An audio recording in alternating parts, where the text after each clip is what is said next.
Hello everyone, it is Yani here and today we are going to learn about motor tics.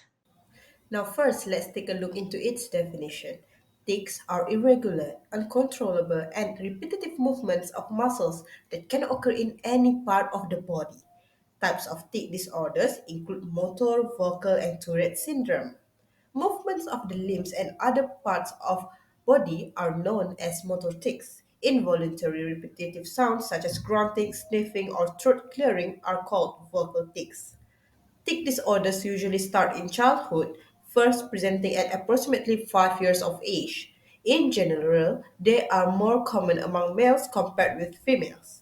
Many cases of tics are temporary and resolve within a year. However, some people who experience tics develop a chronic disorder. Chronic tics affects approximately 1 out of 100 people. So there are few different types of tics including vocal tics, motor tics and also Tourette syndrome. Tourette syndrome is the combination of both motor tics and vocal tics. Now let's take a look into the definition of motor tics. What is motor tics? Motor tics are involuntary movements caused by spasm-like contractions of muscles that is most commonly involving the face, mouth, eyes, head, neck, or shoulders area. There are two types of motor tics, including simple and complex motor tics. Motor tics can be simple or complex. Simple motor tics involve only one muscle group or body part. They usually are not harmful but can be embarrassing or painful.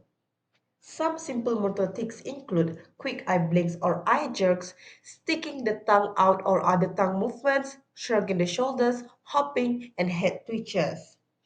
Complex motor tics can be a combination of many simple motor tics or a series of movements that involve more than one muscle group.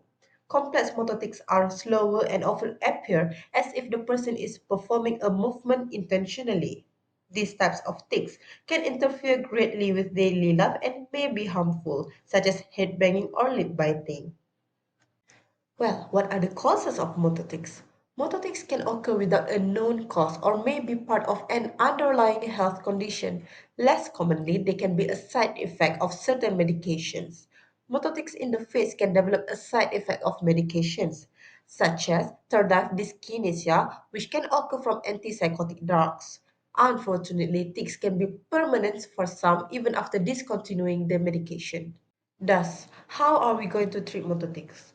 Motor tics do not always require treatment, especially if they are mild or infrequent. However, motor tics can be embarrassing and significantly impact a person's life. Treatment can include medications or comprehensive behavioral intervention for tics, CBIT. For medication do not cure tics, but they can help reduce the frequency and severity of these symptoms. The example of medication include catapres and cafe. As for the comprehensive behavioral intervention for tics, is a specific type of therapy designed to help reduce frequency of tics. CBIT helps an individual to recognize their tics and their urges to tic, choose a substitute behavior to replace a tic, identify triggers and learn how to manage them, and to develop coping strategies and stress management techniques. Well, to sum things up, motor tics are involuntary jerky movements that can occur without a specific cause or as part of an underlying health condition. Tics can also occur as a side effect of certain medications. Motor tics are not usually harmful but can cause pain. They can also significantly impact a person's quality of life.